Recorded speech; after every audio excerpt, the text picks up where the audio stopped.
Welcome to the At a Total Loss podcast, where real life lost moms talk about stillbirth, baby loss, grief, survival, and all things in between. I'm Catherine, a lost mom to my beautiful son Brody, who died at full term and was stillborn in January of 2022. I had no idea what to do after his death, and I thought the sadness was going to kill me. So I immediately reached out to other lost moms to try to find somebody who knew how I felt. And it was these conversations that saved me, and I hope that they can do the same for you. We talk about everything. I even interview support people and partners, people who have another perspective on what this life of loss is like. So here we are, you guys. Pull up a chair, maybe grab some tissues, shoot, maybe even a glass of wine, as we hash out what life looks like after the death of your baby and all the things that leave us at a total loss. Yeah. So where in the world are you right now? I'm currently in England. I live here. I've lived here for about 11 months and may be here another 4 years. Okay. And have you recovered from your travels? You had some wonderful travels that I'm super jealous about. I'm recovered. Yes. I don't think I needed to recover. I was like immediately wanting to go back on vacation because like that state of mind is so much more relaxed. It really is. I right after Brody was born, I think it was about, 4 months later, we went to like Egypt, because I was like, I want to go somewhere where I don't know what's happening. Like, I just want to look at other things that make me feel small, and I want to be completely distracted for the entire time. So it did the trick. And I remember thinking, like, I didn't cry as much on the trip. Like, I didn't really feel depressed that much on the trip. I think it was just taking myself out of the surroundings and not the consistent reminders and the talking and all that. So it definitely helped. And I think that was one of the first things someone said to me was like, go travel. And yeah. I took their advice, but I like 6 weeks later, I went home to my hometown, and that was not a great idea. I was like, I hated it. I was like, get me out of here. I don't even like coming here without having grief, you know?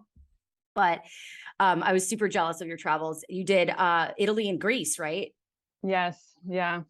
Kind of on our bucket list. And since we moved here, like a lot of people try to get away on 4-day weekends, like do another country super fast over a long weekend. And we were like, no, let's use those 4-day weekends to stay home, primarily regenerate and just relax, and then commit to quarterly taking, a 10-day trip.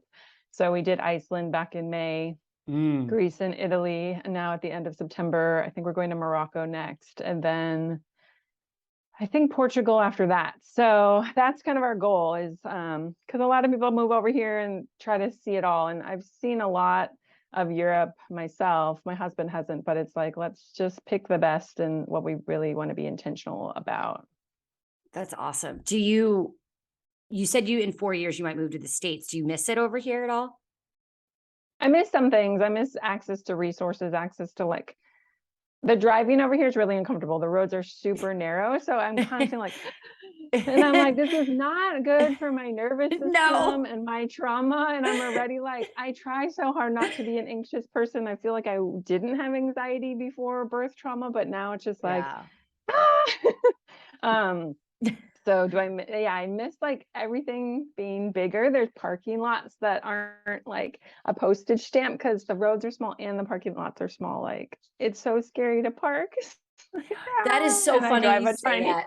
You tiny little car. Yeah. I remember my husband was driving, and like, in Greece, I think we were in Milos, and we were in the tiny streets, and the next thing you know, you're like in between houses, and we got in between them where to the point, like, we couldn't open our doors. I was going to have to go out the sunroof, and I was like, I'm in a glass case of emotions. I can't be in this car. Get me out of here. And so that was like one of the times that I was like, this is not good for me. But, so Miles was born in the States though, right? Were both your children born in Florida? Okay. And, so you went over to England. How long have you been there now? 11 months.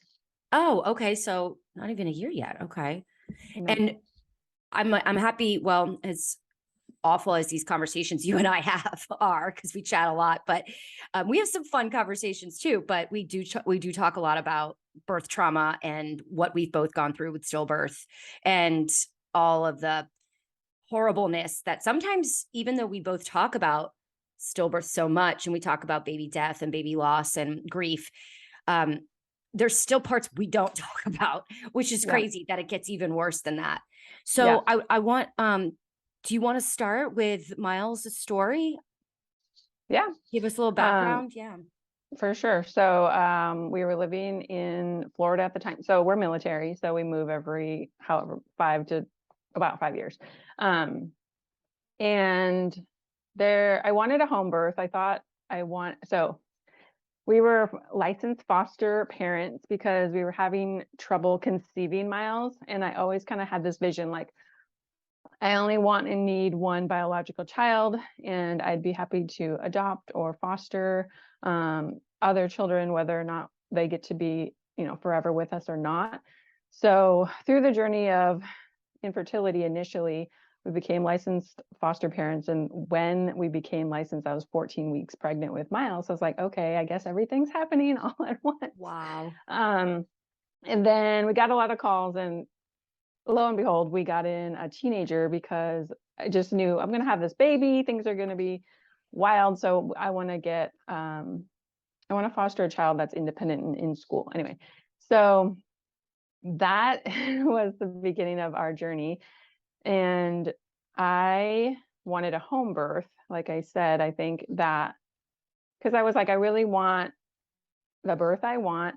And anything I say about my intentions back then, I've learned a lot about since. So Ain't that the truth? it's a lot of cliche, natural birthing community speak. So as I say it, just keep in mind, my perspective has changed greatly.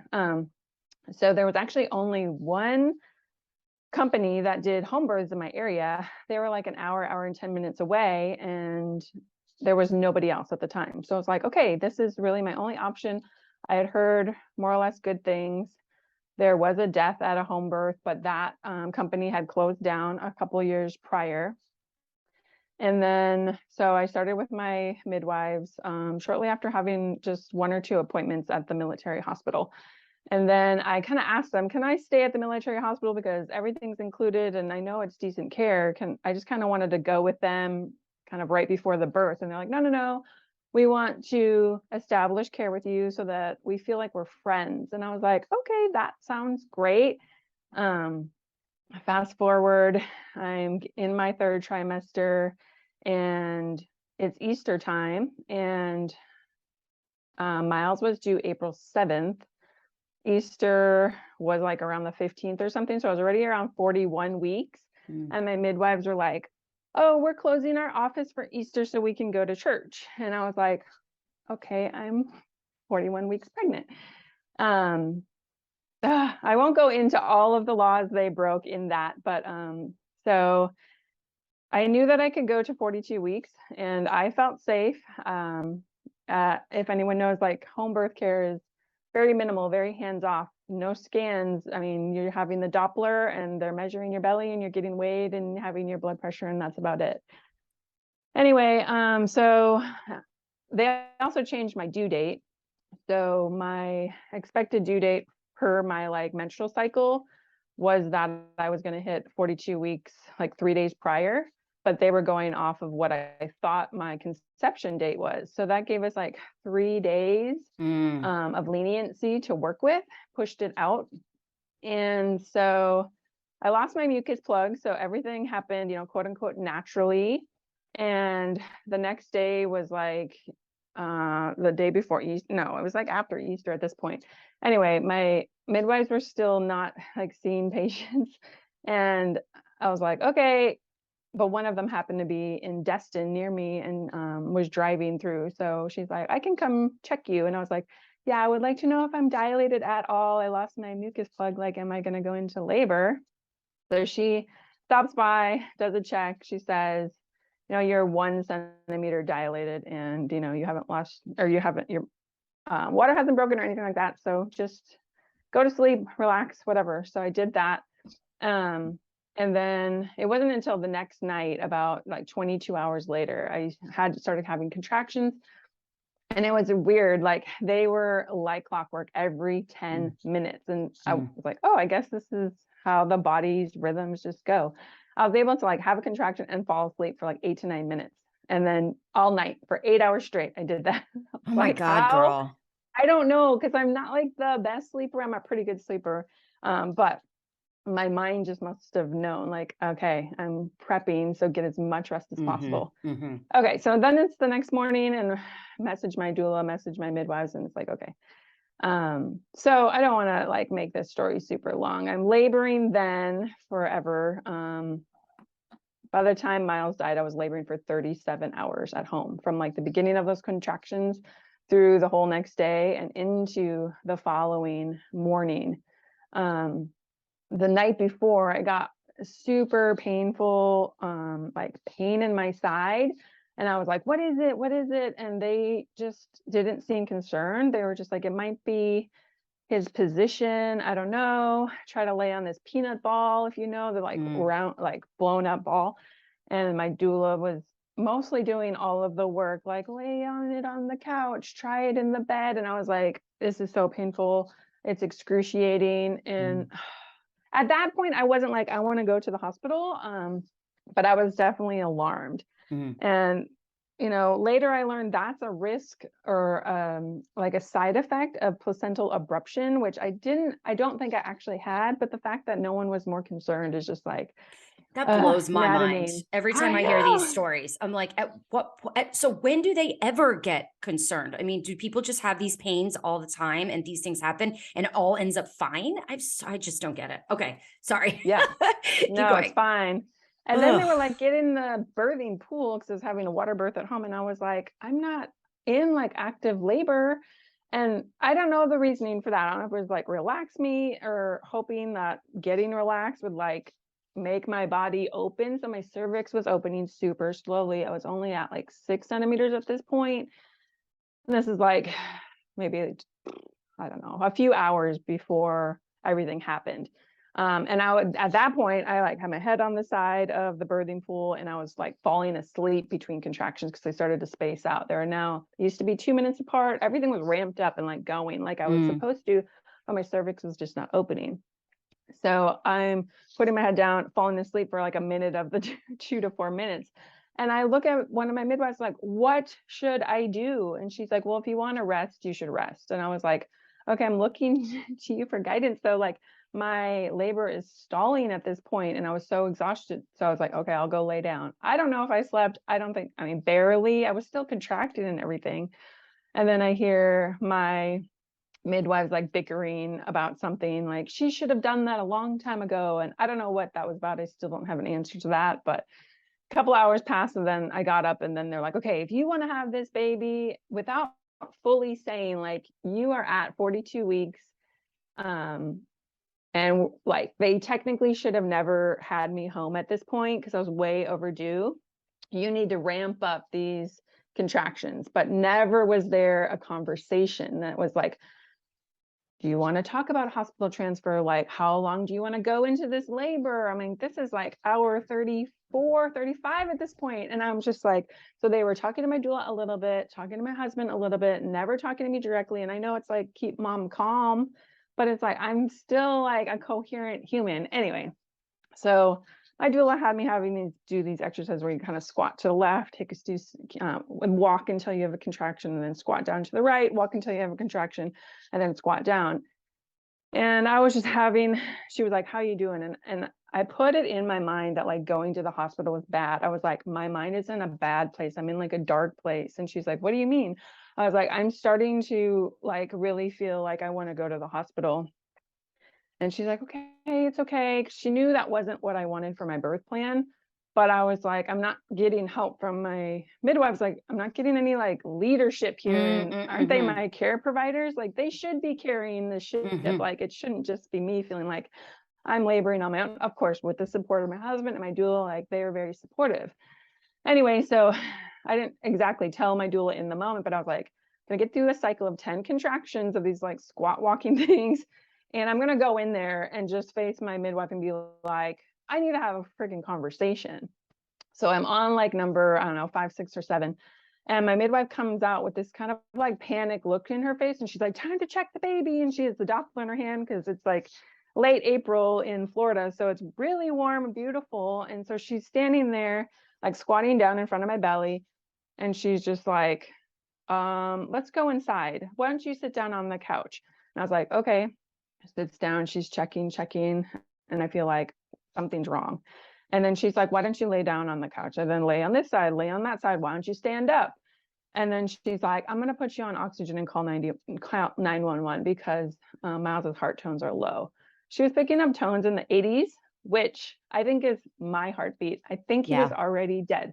And to this day, they blame everything on the hospital or the emergency transport ambulance ride.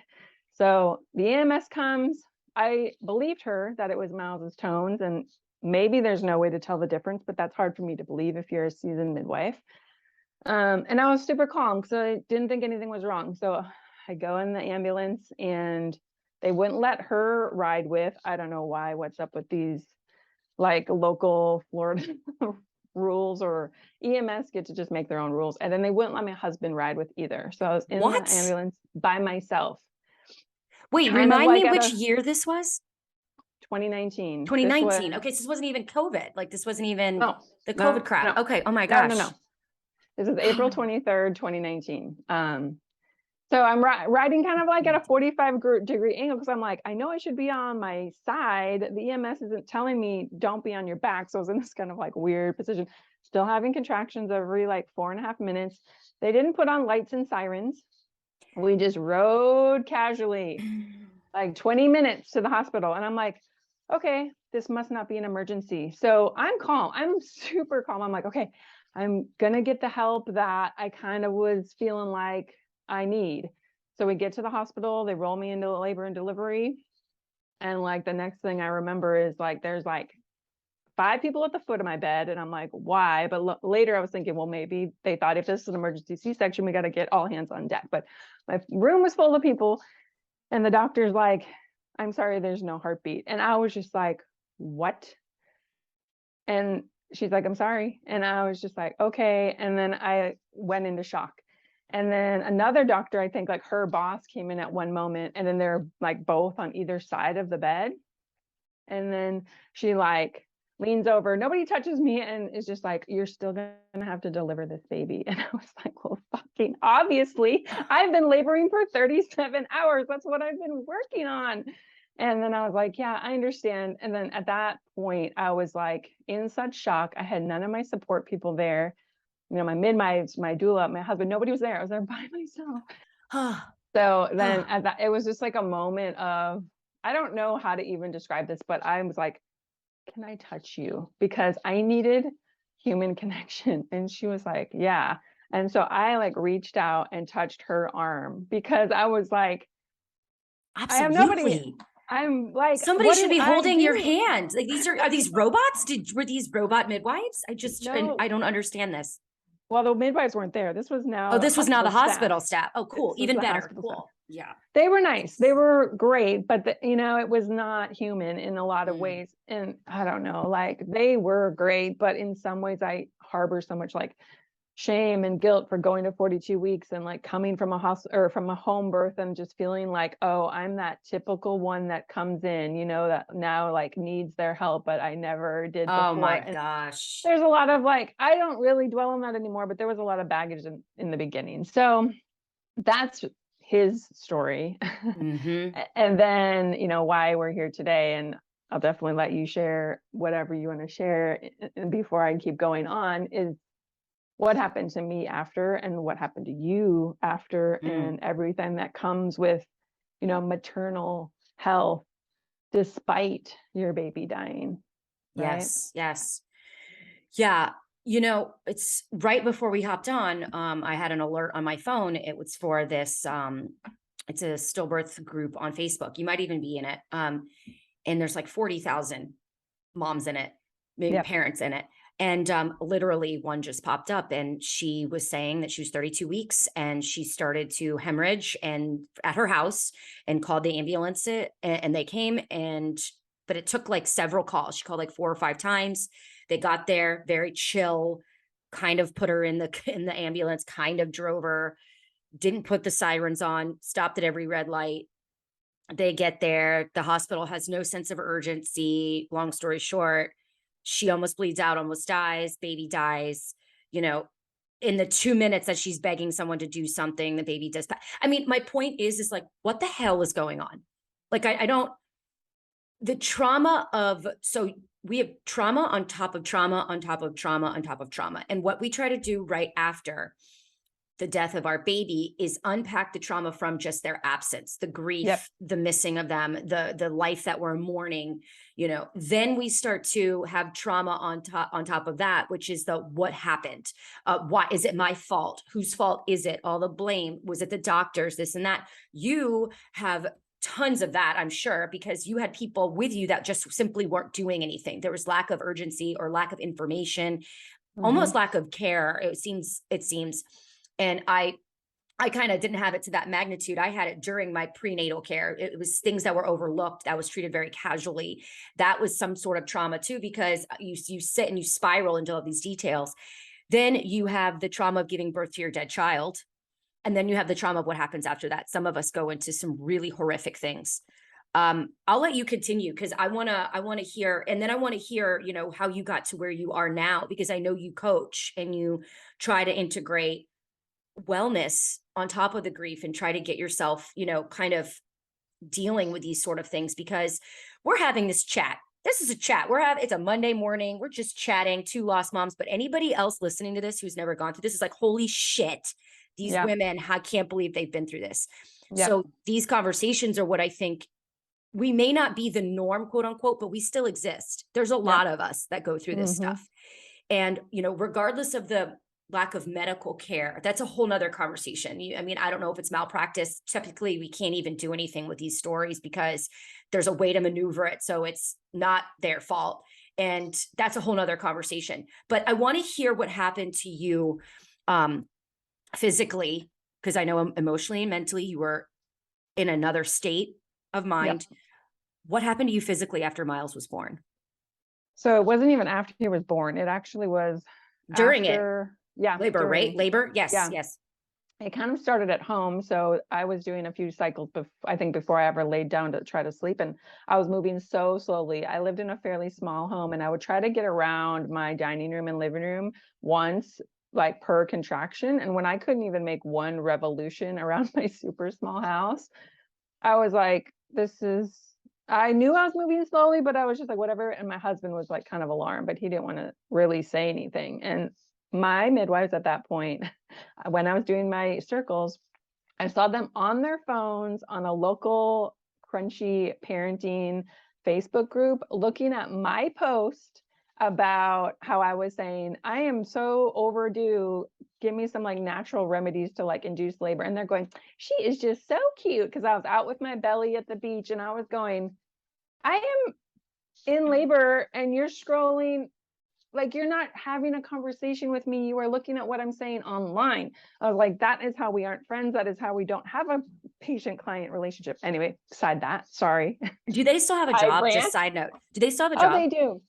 They do. Oh my God.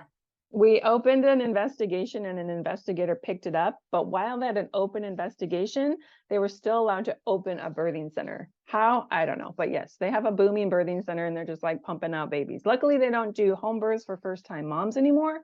I think that's because of Miles. I hope that's because of Miles. But that is the only thing I've really heard that they've changed. But I don't keep up with them that much. So I was moving really slowly. And then like looking back at my medical records, my blood pressure was going up, but for like a normal person, but I have super low blood pressure typically. And they're like, you know, their justification after the fact was like, well, you're going to have spiked blood pressure because you're in labor. And it's like, maybe, but is that statistically true? Anyway, fast forward, I learn he died. My husband comes in, I tell him Miles died, and then a nurse or doctor comes in. The doctor comes in and is like, your blood pressure is alarmingly high.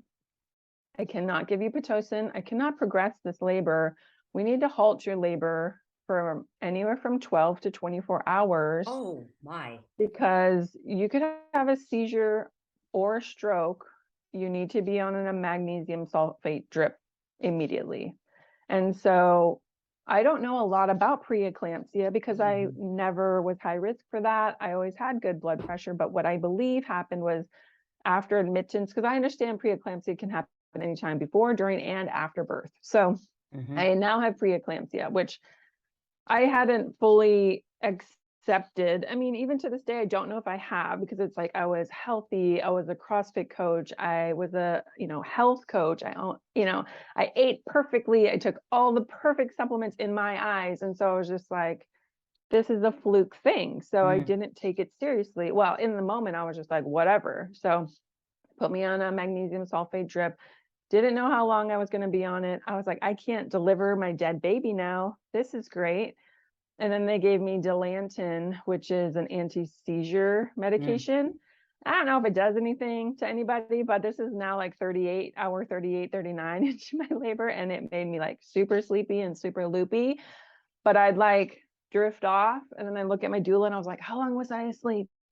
And she was like, 90 seconds. And I was like, 90 seconds? I was like, I swear that was 30 This minutes. is a damn nightmare you're in.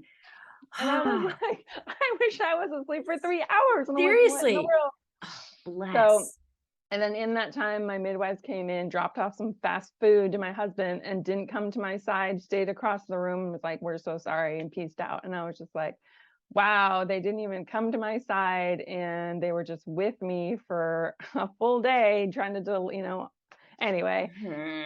So luckily though, that 10 hours actually flew by because I think they must have given me something else, because I think I ended up asking for more because I was like, whatever that was, it was nice. Can I get it to go? Felt good. Yeah.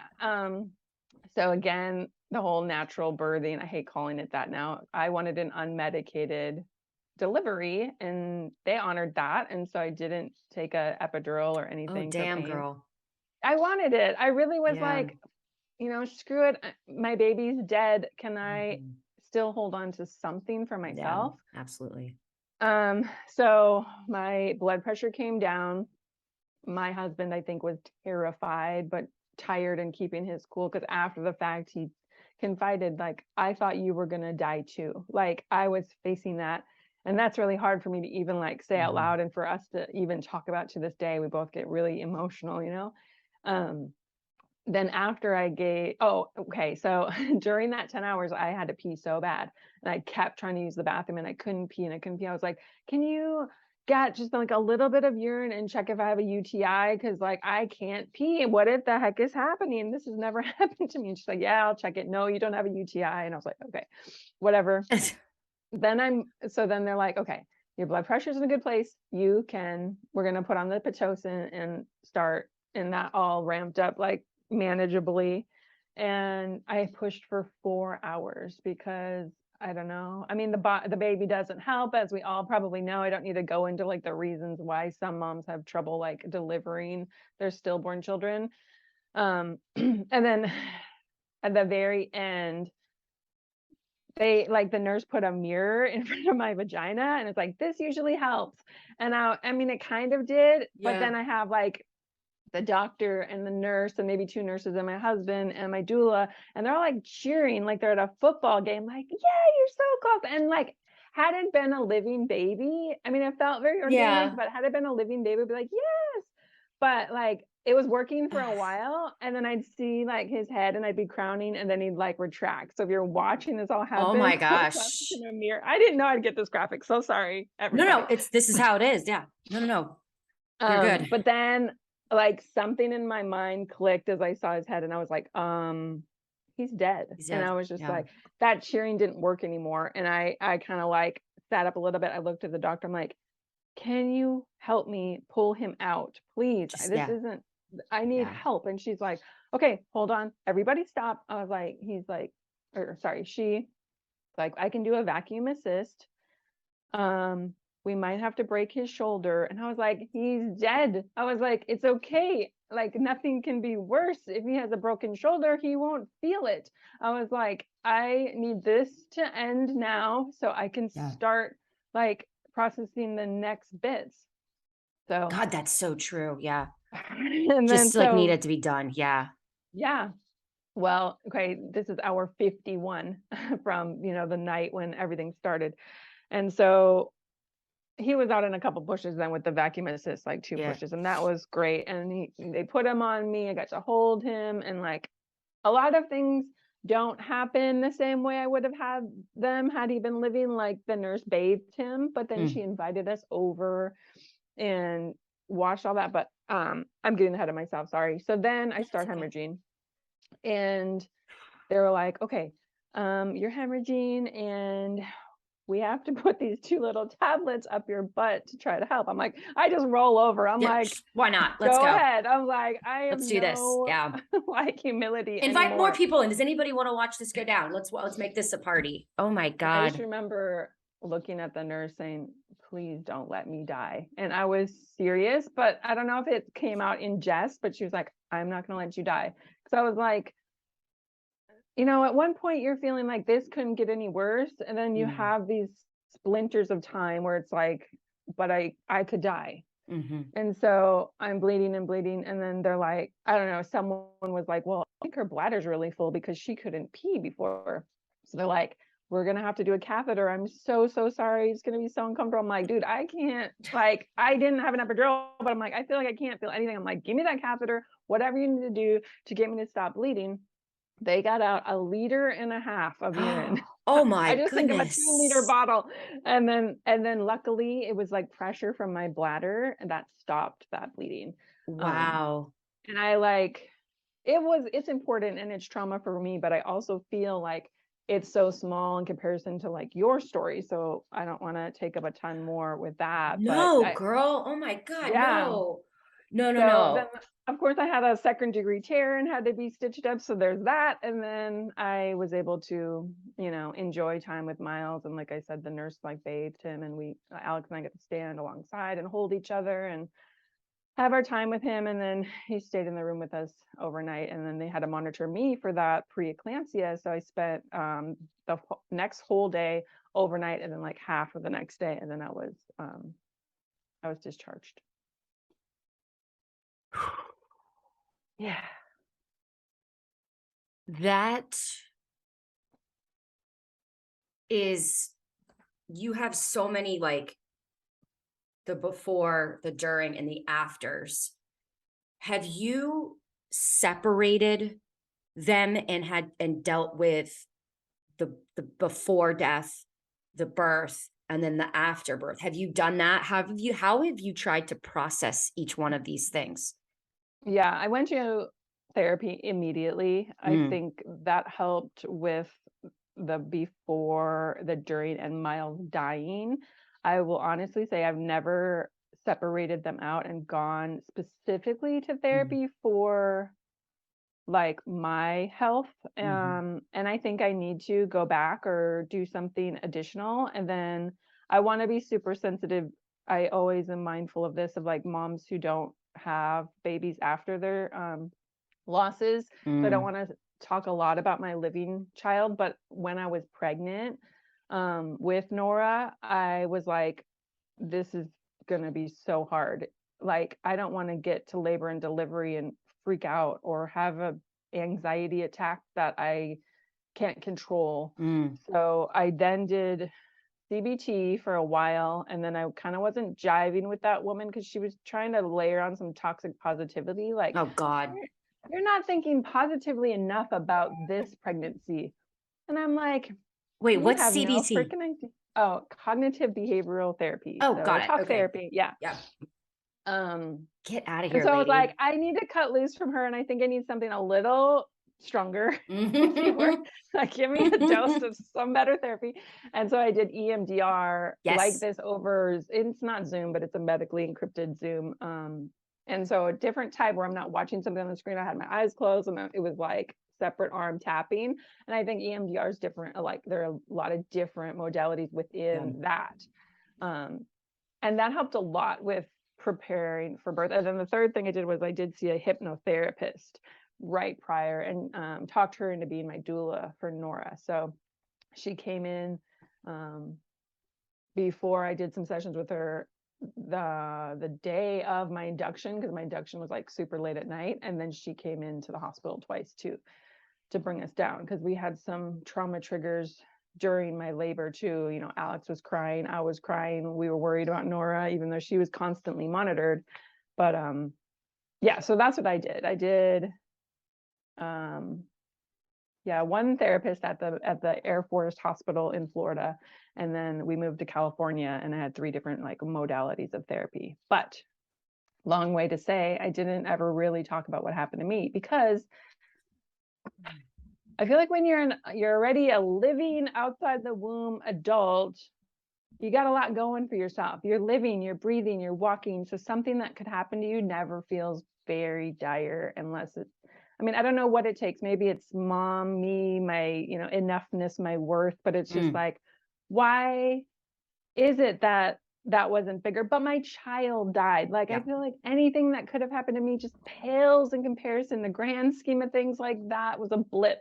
And it was so out of like, I don't want to say character, but character for me, being like a fitness professional, you know, competitive, like athlete, healthy person, coach, that I was just like, oh, that was just a, you know, a freak thing. And in a lot of ways it was, but I don't know. So I need to do more. No, to be honest with you, and I've really been thinking about this since we talked, because like you, I was like, oh yeah, I almost died, and maybe I did die for a second. I don't know, but it doesn't matter.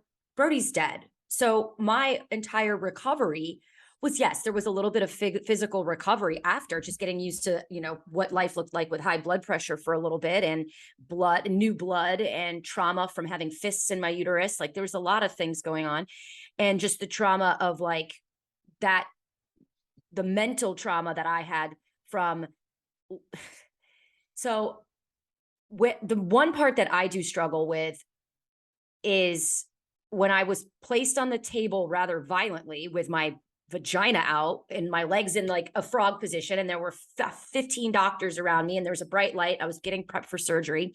I looked at the light and I said, Brody, I'm going to see you soon. I was ready to go. But my husband's face flashed in front of my eyes, and I said, oh my God, I have to survive this. Yeah. And then I went to sleep not knowing if I was going to wake up or not in heaven, or with Michael, or even have the ability to have children again. It was the most terrifying countdown from the jerk anesthesiologist.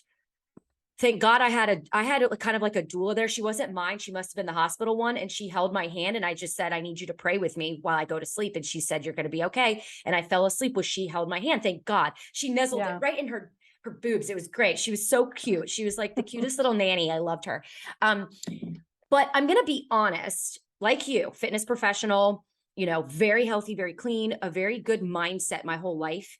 I got to be honest, I don't think I have trauma from my own physical trauma. And I don't, sometimes in this space, people are like, you really need to investigate this. I'm like, I'm okay. Like I need to investigate my blame, my guilt, my anger for his death. And I need to investigate my grief and how to deal with it. But that was something that happened to me that I don't truly feel, well, I haven't had another baby yet. So I don't know if, or pregnancy. So I don't know if it's going to affect that. So I may have to investigate it in the future. Maybe I'll have fears or anxiety or PTSD. Yeah. But I don't want people's reactions to it is so much worse than when I kind of think about what happened to me. And I don't necessarily think that's me like dissociating or what is the word when you're just like, I don't think that's a big deal. I don't think that's what it is, girl. And I don't really want to like dig in and be like, oh, I really need to work on this trauma, because I'm not sure, for us at least. Yeah. It's the thing. Is that possible? I don't know, because I do have trauma. I have something that's triggering me for sure. So one thing I left out, I forgot, is after I was discharged from the hospital, I kept a blood pressure cuff at home, and my blood pressure was spiking for a few days after. And I would get so worried. And I think I was so worried because I'm like, I'm outside of the confines of someone watching out for me. So we even called the doctor, like, what do we do? What do we do? And then of course it's always like, if your blood pressure is like the bottom's numbers, like inching up to like 100, then come in. It's just like, why is it like has to be so bad? I mean, because you're fine, I guess, and Mhm, that's what we're mhm. taught, and that's what I guess is true. Is until you're on death's door, you're gonna be okay. But Yeah. my husband would tilt me back in our zero gravity reclining chair and say, do some deep breathing. And I would, and I'd get that blood pressure down. And that only Mhm. went on for about a week. And then I was okay. In my subsequent birth, though, surprisingly, I had gestational diabetes and I saw an MFM because they thought maybe I had a blood clotting disorder. And what else? There was like a second thing. Gosh, I can't even think of it right now. But I had like these issues that I was like, oh, I was group strep B. Oh my Yeah, gosh, yeah, yeah. You had it all, GBS yeah. positive, which my OB in my second pregnancy was like, if you have it now, you had it before, because her, understanding or belief was that if you have it, you've always had it. And I didn't know that. Mm, So I didn't know that either. I had this trigger of like, well, what if my midwife got it wrong? Like maybe that was part of the complications with Miles. Like if I had GBS and then I had an infection and he died of, there's like all Mm, this so I need to do basically more like research with Dr. Kleiman and all of that to like find out, because mhm. the hospital was like, you're 38 years old, advanced maternal age. You were 42 weeks pregnant. You came in and had preeclampsia after you were in labor for 37 hours. Like all of those, and my like water had been broken for 8. There was light meconium in it. So it's like on paper, my home birth was a freaking disaster. And so they're Mhm. like, of course your kid would die. It was kind of like the feeling I got. So we even were denied an autopsy because the doctor was like, oh, it's a federally funded program. We Mm, like submitted all of these details and they denied you because yeah, your kid's going to die with all of it. And I was just like, what? So the fact that that happened was felt very unjust, but it did. And I can't change the past. But now when I go into like doctor's offices, so postpartum after Miles, I went to my 6-week check back at the military hospital because I'm like, well, this should have been my hospital all along. mhm. So I see the same midwife I saw for like my very first whatever 9 or 11-week scan. And he vaguely remembers me and he's just like, what happened? And I was in the same room and I handled that Mm, okay. mhm. But after that, I had like little minor health things, and just going in and having patience for doctors, like I get super on edge. And then Mm. going in and like having Nora have some routine check. One time I was a few minutes late and I walked in and they're like, no, we're canceling. No, we've canceled your appointment. Like you're late. You can't just come into an appointment late. And I almost had an anxiety Oh, attack in yeah. the parking Oh, lot. yeah. I just felt like such a failure. And it's just like, I can't do anything right. And then it was just like walking down the hallways of a hospital. And yes, things I don't really want to get into detail with, but like our foster daughter had to go to the hospital because she was in a car accident and I almost had an anxiety attack then. Seeing moms like or family members get into a hospital elevator with an empty car seat, Mm. like going up to get the baby. I'm just like, I'm not taking Yep. that elevator. And those Nope. are like kind of minor, but then I just had an appointment that was running super late, their fault. And I was growing in agitation because I'm like, I freaking hate being at the doctor for like routine things. Like I kind of miss COVID times when they would take a Zoom call over something really Mhm. minor just to get a referral. They come in and they take my blood pressure and it's spiked. And I was like, oh, that's weird. I had been, doing Peloton for like 13 weeks. I'm like, I'm back getting fit. I should like not have a high blood pressure. And then waiting for the doctor, she doesn't come, she doesn't come, she doesn't come. And I'm like having to fan myself, Oh my feel gosh, my yeah. anxiety Yeah. rising, rising, rising. I'm crying. I'm getting all red. I'm looking in the mirror, fanning myself. Calm down, Heather. Calm down, Heather. Because I want to talk to the doctor about something dermatological. I don't want to talk to her about this anxiety attack because she's like, oh, do you need mental health? And that's like, Ugh. I need to like be here Yeah. for my stuff. So she comes in, she can't really tell, but I was like, okay, calm down. And I'm just like, why am I having high blood pressure and on the verge of an anxiety attack just because they're running late and I'm annoyed? And so I'm like, there's something deeper. So that's when I contacted you because you talked about on your episode with your husband about everything that happened Mhm. after Brody died. And I was just like, Catherine, do you think you have unprocessed trauma? And I thought at the time you said yes, but I don't know how you feel like after I say like these things sound minor, but at the same time, it's like this isn't who I was before. I will 100% agree with you on this. Every time I go to I still haven't gone to back to the same office. I will never walk back in there. No. And I'm in the same building seeing a reproductive specialist because I want to speed this process up of trying to conceive. You know what I'm saying? So I'm on the same building, but it's the floor, 2 floors down. And I accidentally went to the 8th, got off the elevator, almost had a panic attack when I saw that front desk because I hate those people. And then went back down to I had to get an ultrasound, flipped out, cried the entire time, like I still do. And so when I went back for my 6th week, they put the thing on my belly, checking my uterus to see if there's any debris still left from birth. And the screen was on. And the last time I had the screen on for my ultrasound, he was dead.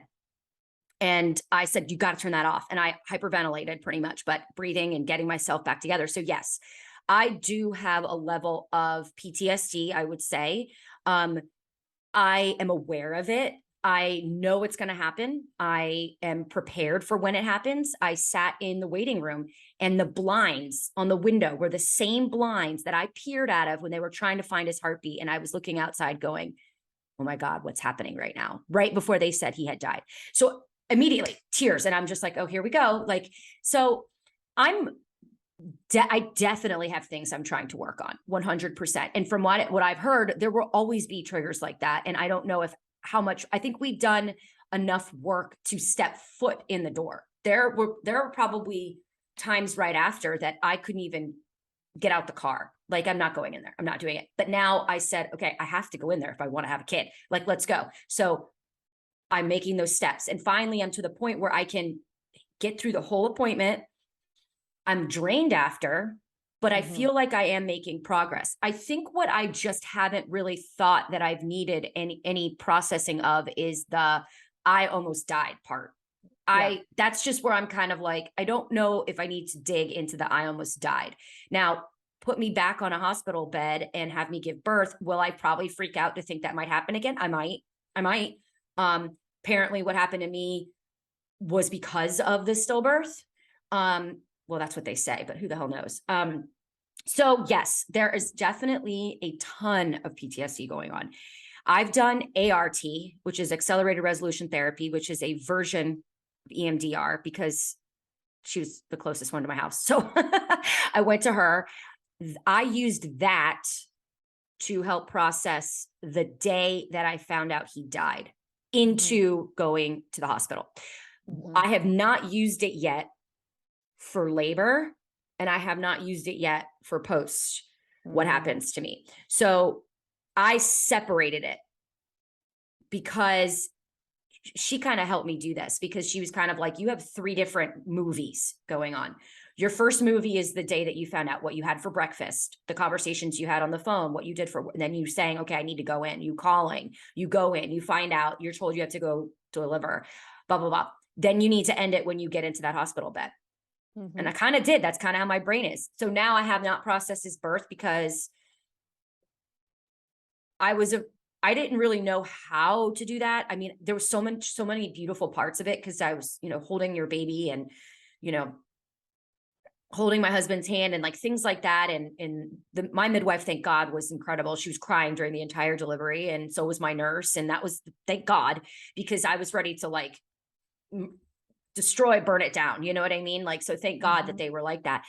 But, I don't know. And I wonder, like, if I went to my therapist, because I have the ART therapist and I have a grief therapist who also, her baby died as well. So she and I relate on a lot of levels, which has been really helpful. But I'm wondering, like, as I talk, if she would ever say to me, I'm hearing that you still have unprocessed things with this near-death experience.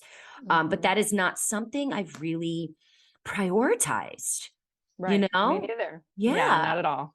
Not at all. And it's not even that I'm like, I'm a badass. It's more like, I'm not over my son's death yet. So like, let's not even try to tackle my near death. And I don't even know if I ever will, to be honest with you. Yeah, and maybe why this came up for me and why I talked to you about it initially is because now I'm 3.5 years out from Miles dying. And it's feeling a lot more like woven into my daily norm. Like I have a dead Yeah. child. It is my narrative. I still can't believe that. Like I had a dream the other night that I was dreaming, or like, no, I was dreaming that I was awake going, my dreams are really realistic. Is this really my life narrative, or is Mm. this a dream and I'm going to wake up from it? I didn't Mhm. wake I up do from that the all the dream I was time. dreaming about. And then I wake up from my dream going, fuck, I still feel that way Mhm. a lot, you know, like Mhm. I'm really having a hard time like accepting that this is how my life is, you know, laying out for the, you know, second half of my life or Yeah. however long I'm going to live. So, but at the same time, which is how these dualities happen, is you live your day in, your day out, and you put one foot in front of the other, and you're just like, okay, this is my reality, and now I have to live with it, and I'm going to talk about it, and I'm going to let it change part of the trajectory of my whole rest of my life, which is also like, whoa, I'm always like, what is going to happen next? What am I going to get into next? Who am I going to talk to next? What am I going to Mhm. learn next? And how is this going to shape me, my Mhm. relationships, my career, my future, my child, my living child? And so it's crazy. So, you know, it's interesting because until someone like dissected my brain, I guess I don't know those triggers that I'm having at, you know, stupid things at the hospital or at the doctor's office. I feel like it's unprocessed stuff maybe from me for two reasons. One, when I talk about it, I still get really emotional. And if I happen to talk about it with my husband or hear him talking about it, he gets emotional and I get emotional. So I'm like, if it feels really visceral, and this is just for me, I'm not a therapist, obviously, I feel like more work can be done, right? I can talk pretty matter of factly about Miles. Some of the minute details might get me a little bit emotional, but like I said, it feels a lot more balanced. Like Mm. this is my new normal, and I just am moving forward with him and my grief. And so, and I never had anxiety really, or I've never had a like anxiety attack before, like, you know, 2 years ago. I didn't even have Mhm. one initially in the first year and a half after, like about a year and a half after he died is when I had my first one. And now in the last year and a half, I've had about 4 or 5. So I'm going, what is going on here? Yeah. What is this like secondary level, and what isn't processed? And the big thing that kind of poked out to me after listening to your other podcast was, oh, maybe it's my Mhm. maternal health and like post learning that he died, all that crap that happened. Yeah. I Yeah. don't And I know. think, yeah, I mean, this is why I love having these conversations, because we're all trying to just figure this out. And we're all, every single stage of the grief and every single stage of life after loss looks different for all of us, but there's so many similarities that are woven in together where, Yep. you're making me feel less, kind of like the way that I've handled everything. You make me feel less alone because we have Mhm. similar situations. I too went into preeclampsia, and they kept me in the hospital for an extra day. And then I was like, I'm getting out of here after 4 days. I left, went home. It skyrocketed into like the 170s over 120s. And they were like, you need to come back. So I had to go back to the freaking hospital, recheck myself in, knowing my baby was already gone. He was at the funeral home. Like I was like, I don't want to be here. And then I had to monitor it every day for like 3 months because Wow. they were concerned, and they were like, we got to get this down before you can even try again. So, getting my health in order has been a really big thing and a really big trigger. So like when I do all these, I've had like a bajillion tests because I was like, I've never had high blood pressure in my life. And so Mhm. apparently the high blood pressure was because Brody had a small placenta, but they didn't know he had a small placenta. My blood pressure was creeping in the third trimester because the small placenta was working overtime. So there's so many levels to what my health was doing that I didn't know what caused what and what was the result of what. So now I just wanted to get a baseline to be like, you guys, am I good to go to try again? Has everything been diagnosed, rectified, handled, remedied? What is going on? And so finally, I think that I'm in a good place health wise, but I'm so obsessed with it. I'm like even more heightened on what I'm putting in my body, the exercise, the eliminating of things, And I've never been a pill person as far as things like that. But I'm like, is that going to fix what's going on with me? Cool, let's go. Like, let me try it. Let's try this. So that has definitely changed my life in that sense. I'm wildly terrified of someone else is going to die. Like my mom had like a little bit of a health thing, and I was like, go to the doctor. And I called her every day, multiple times. Did you call your doctor? Did you call your doctor? She's like, don't worry about me. I'm like, I can't have something happen to you now. Like, this is just where I am anticipating more things happening. Now, I will tell you, we too, when we talk about things, my family gets really emotional because my mom and my sister were there watching me pretty much code and almost die. They get emotional talking about that more than so scared. Yeah. So I don't know if it's necessarily unprocessed trauma. I think it's just memory. I think it's just a sad, horrible memory. And when those memories creep in, I'm teaching myself how to say, oh, here we go. I'm thinking about this right now. I'm processing. This is not a good thing for me to do right now. And I get a distraction. I make myself distract. And have I truly sat and broken down what happened and analyzed it? No, not the trauma, not the post-trauma. But I think what I've been trying to tackle, like you said, is those times where you're crying and you're thinking about things and we're still being triggered by it. Those are the ones that I've been prioritizing big time because it keeps me from functioning sometimes. Yes. And that's what I need to do is daily function, try to function normally, even though I'm weird as hell and I'll never be normal again. So do you feel like you know what is triggering you in those moments? Yeah. You do. Okay. I think when I get out of right after it happened, I was like, I'm going to be the chillest person ever. Nothing's going to bother me anymore. I've gone through the worst thing ever. Not accurate. I get so riled over the dumbest shit where I have no control, or when somebody tells me something that doesn't make sense. Like when they're trying to lay down a rule, telling me I can't do something and it doesn't make sense why that's happening. I like get very, very like out of control, or especially like when someone's rude at a doctor's office or on the phone. I get completely derailed. Or when someone denies me something, like, no, you cannot do this. You cannot come in. You should not come. I get not just like teary or just bothered. I get like overwhelmingly having an anxiety attack. And that's where I need to probably process a bit more as to why in situations where I feel out of control, like I have no control over the situation, that I start to lose my shit. I feel like the exact same way. Some of them are different, but like being late to my daughter's appointment, like that was out of my control because, well, I left a little bit late, but I'm not a late person, but I ran into construction and then I had to wait and wait and wait before our side of cars could go. So I was like, damn, I'm late, and then them just like shutting it down, like, no, she cannot be seen. And we don't have an appointment for another like 2 months, and losing that control. It's something about control. And I'm not a super type A person. I don't know if you know what your like Enneagram is, but I'm a Leo. I'm an Enneagram 8. I'm a rebel. If you know, Gretchen Rubin's work. Oh, I got to do that one. Yeah. And so it all aligns, and I want to have control issues. So I'm like, oh, is it just like in the fabric of my being?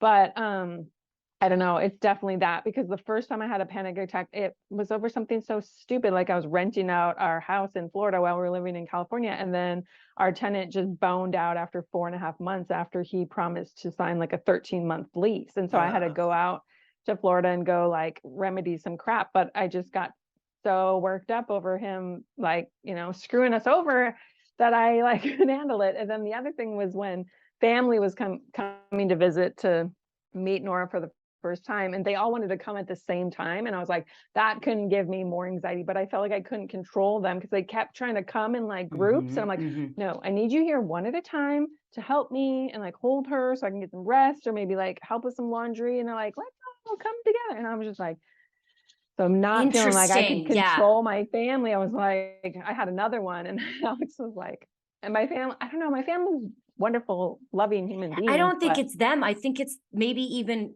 literally all the doctors or all the midwives. It's not listening to you, or not doing what you needed them to do, or honoring how you felt.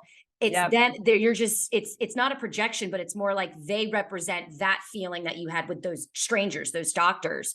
That's what I just kind of feel like happens sometimes. It's not your family. You love them.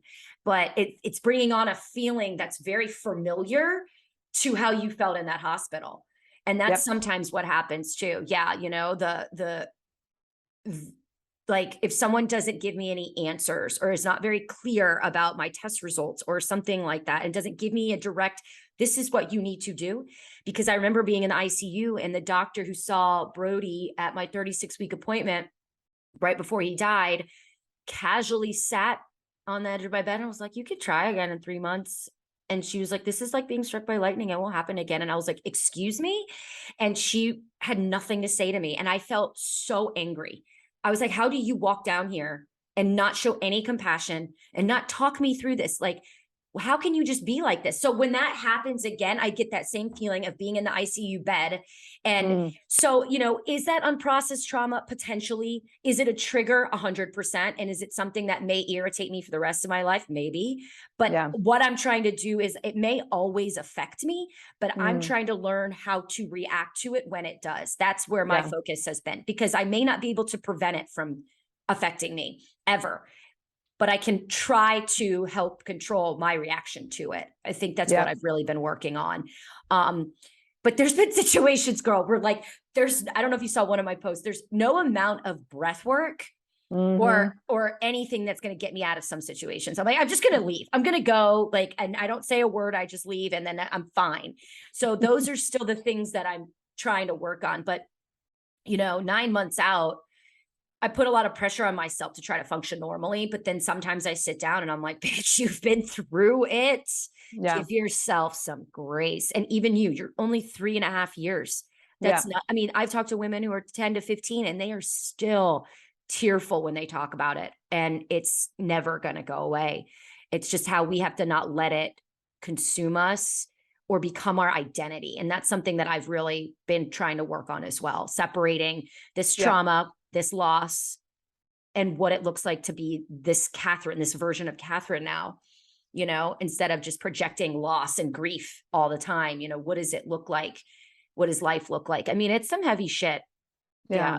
I don't know. Yeah. You don't drink wine, but I've stopped drinking wine, but like the things that I'm like, I need to cope.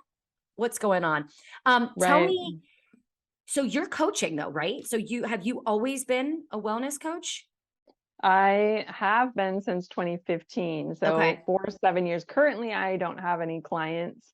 I took one, about 18 months ago while I was pregnant with Nora. I took one. If someone wanted to health coach with me, I guess I wouldn't turn them down. It just might, like, everything was so crazy. We only lived in California for 18 months. I got pregnant and had a baby. And then when she was only 6 months old, we had to move to England. So life has just been a bit up in the air. Yeah.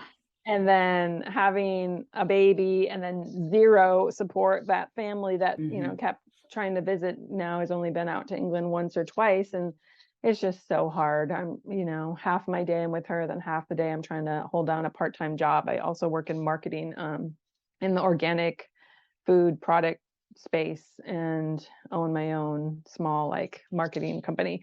Yeah. That's awesome.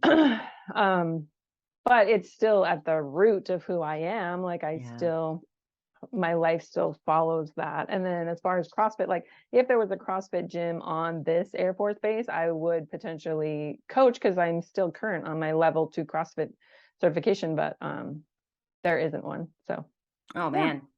But what your posts have been really good and really helpful. I think one of my favorite ones was, I think it said, grievers don't owe you shit. And I was just like, God, the timing of this was so epically good.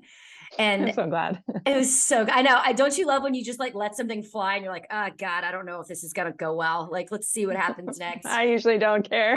Yeah, I stopped caring. You can't care. Like, because just when you think one person messages you and goes, damn, that was awesome. I loved that, because there are some people in this whole process, and that's a whole nother conversation, which I hope that we can have. It's that you've got trauma on top of trauma, on top of trauma, on top of trauma. So you got emotional, physical, you got grief, you got loss, you got death, all that. And then you have like your relationships, and the relationships that you had before kind of change after death. So you have to analyze those. And some specific people in my life have not exactly handled this well. Yeah. I would, and some have handled it horribly. And then the ones that have handled it well, though, are doing this thing where it's like kind of putting it on me. Like, well, you didn't honor me and my living baby that I had 3 weeks after yours died. So I don't really know. And I'm like, your post, I don't owe you shit. I like literally, I've never been a jerk to you. I've never said anything mean or unkind to you, but me not associating you right now, I don't owe you that relationship right now because it's not good. I know you're shaking your head, and that's amazing because you get it. Yeah. I had people in my DMs as long before. So I also had fertility issues getting pregnant in my second pregnancy, but long before I ever was pregnant, I'd have people in my DMs like, I am a friend of someone who had a stillbirth, and yeah, she can't show up for me, and I'm trying to be sensitive and mindful, but like this really hurts because, and I'm not trying to like tone my voice like there's some brat, but anyway, I would respond and say, she cannot show up for you right now. You need to table that friendship. I'm sure she still loves you. You can't expect anything, and I mean anything, from that person, because your child triggers her potentially, probably. I'm speaking from my own experience, but it's just so hard. Like there's only one other grandchild in our family, and he's a boy, and he had a ton of like birth complications and other things. And just being at my in-laws and like hearing him in the other room, like running and laughing and, between my children, and I was just bawling, like, I cannot do this. It's just so hard. So yeah. And the reason I wrote that Grievers Don't Know You Shit is because I was in Venice, posting pictures, and a certain somebody in my life won't touch, Miles, won't honor him maybe once or twice a year on his birthday. We usually just on his birthday or mention him in passing like once or twice. But then like loves all my pictures of Venice, loves, and DMs me, this is so great. And I'm just like, take your, toxic positivity, or, people don't really like that because it's like, well, then how do I do positivity right? And it's just like, well, don't just apply it to good times. That's what I call toxic positivity. And I'm probably defining it way different than how it was originally put out in the world, but it's just like, I have my own rules. And it's just like, if you're positive only when you see fit or you think things are going great in my life, then to me, that's toxic, because you don't want to be vulnerable. Yes, that's your problem, but get the hell out of here. Yeah. And like, if it's not enough, like get that GTFO, please. And if the stories we just told isn't enough to give us a reason as to why we just cannot, why we have to table the friendship, which I love that phrase now, and I'm going to use it. Come on now, then I got nothing for you, Well, I know you have things to do. I could talk forever. I know. I want to leave you with the last word though, on anything that you want to leave, any messages that you have, or, I mean, we talked about so much, but if you want to put a bow on it. Yeah. One thing that kind of came up in mind a couple of times over the time we talked, and I've been doing a lot of reading about, therapy, about trauma, about self-help, whatever. And what I keep learning is like community is so important. And I know that so many of us went through pregnancies and death of our children, subsequent pregnancies, all of this through COVID. And so we probably came out feeling very alone. And then the world was like really confusing.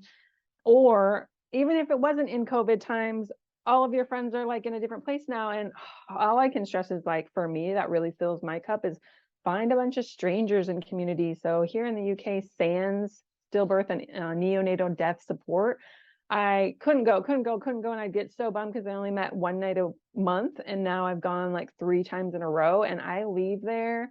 We get to talk in a group for 2 hours. You don't have to share. You can share. People hold space. And I just leave there feeling like so full. And it's like, you just talked about dead babies for 2 hours, but I feel great. So all I can really stress is like, the friends that you had don't have to be your new friends in grief. They don't have to be your confidants. They're probably not going to understand, but community is so important.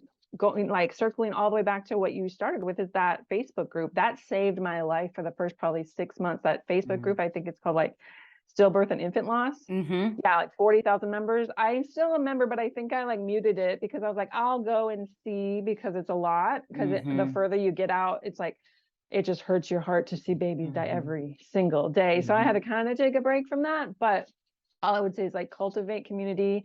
And there are different types of therapy modalities. That would be the only other thing I have to say. Like EMDR, I don't know how it's different from ART. I'm really interested in ART now, but it's like we did get to the root of grief. And I don't know if it was like in the book, The Body Keeps the Score, or another book, but they were really like, you can't really, and I hate the word heal trauma, but like kind of put a maybe Band-Aid on it so it's not so visceral and so like debilitating, is getting to the root of it. If you're afraid to like talk about the worst parts of it, you may prolong that visceral pain. And I feel like that's why I can speak so matter-of-factly and dive so like widely into the grief community, is because it's just like, and I'm not better than anybody, but I went to grief like therapy and then EMDR. Like that is ripping the Band-Aid off and like scraping the freaking wound and crying through it all. And then you do kind of feel better. So yeah,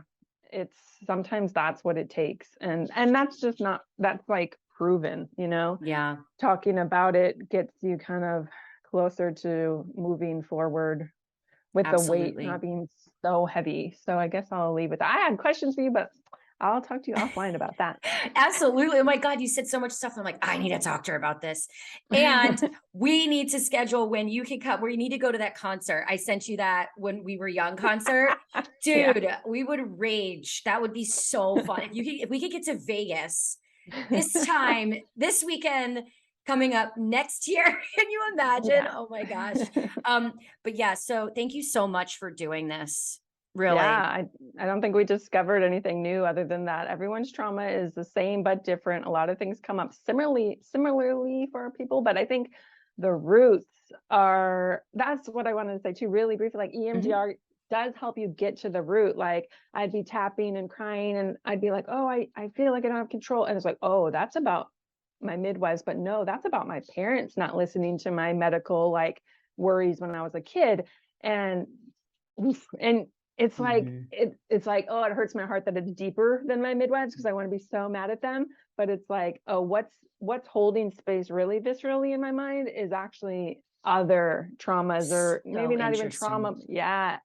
So that's maybe how EMDR is different than ART. Like if you're like, what is my control issue? EMDR will get you there. At least it opened the box in my mind to be like, whoa, that's connected to my parents. That's something in childhood. That's when I had a UTI when I was 17 years old, and my mom didn't take me seriously, and I begged her to take me to the hospital because I was like, something is wrong with me, because we didn't go to the doctor. I grew up on a farm in Minnesota, but it's like, oh, someone not listening to me. That's from, Interesting. Okay. Yeah. Yeah. I'm about to call my girl. I'm going to go in this week. That shit is so exhausting. It's like, it's work. My eyes were going for an hour. I was crying. I was sweating. Like it was, and that's the thing. I think what we're trying to say as well is like, if you want to recover or at least be able to function with this trauma, these memories, you have to do the work. You have to go and do it. And everyone's like, oh, insurance this and money this. Listen, I sell some stuff on eBay and go, and submit some, cut out some things like, or, submit at the end of the year if you can. I mean, if you want to get better, you will find a way. You will find a way. And by better, I mean able to fully function, or maybe 90% function as a human being. God, that's so interesting. I'm so curious now. I'm wondering. Scary. So I don't know, like to wrap up, if we don't touch or feel super traumatized by what happened to us because we processed kind of what is more painful in our children dying, that we don't need it, or because that's what I wanted to ask earlier. Is like, why don't you go there though? I don't know. To me, again, like you said, it pales in comparison. And when I go back to that day, it's holding my dead child and me screaming, somebody wake him up, not me screaming, save my uterus, don't let me die. I don't think about that. Yeah. It's something else takes over. I'm wondering though, here's what's interesting. I did ART and then some other things came up. And she said to me, my therapist said to me, because you have altered your memories to be more pleasant, because you have investigated and processed this one section, it makes room for other ones to come up. So I have a feeling if I go in and I process with ART and I handle it through therapy, his birth and the things that will crush your heart and the memories and the images and the sounds and the things, Yep. then the trauma from the after will come up because it doesn't have Maybe. space yet. Yeah, I don't know. Because Maybe. then your brain needs something else. So you're consistently handling these things. Maybe we'll see. I don't know. And it's something, hey, this is all part of the fun. This is where we're at. This is where we're at. I mean, my God. I'm like looking at like getting an OnlyFans. Like, do you know how to do that? Do you know what that is? Yes. Wait, why? To pay for all this shit. I'm like, there's so many things. It's like beyond. I can't. Anyways, but no, I run my own company. I'm blessed, but still, it's really painful to write these checks all the time, like when it should be for like daycare or like clothes or play dates. But thank you again for doing this. I'm gonna just wrap this up. So just for the sake of the recording, and then I will keep chatting for just a second. Sure. Yeah, you're awesome and you're the best. And this is just the first of many. And I know this is going to help a lot of people. So thank you for being so open about this. I hope so. If anyone ever needs support, my DMs are always open. And I usually wake up to a bunch. So that's nice because I'm on a way different time zone. And then I write them and y'all are sleeping and you get to wake up to my stuff. That's so lovely. Yeah. I love that. All right. Well, I will then tag underneath how they can find you. Cool. And yeah, awesome. Thanks, girl. Thank you. Ooh, a lot of information, guys. And I hope that something in there helped you in this journey in life after loss. Make sure you stick around. We have more episodes coming up next. And make sure that you hit subscribe to show your support. Here for you always, mamas. And until I see you again, take care of yourselves.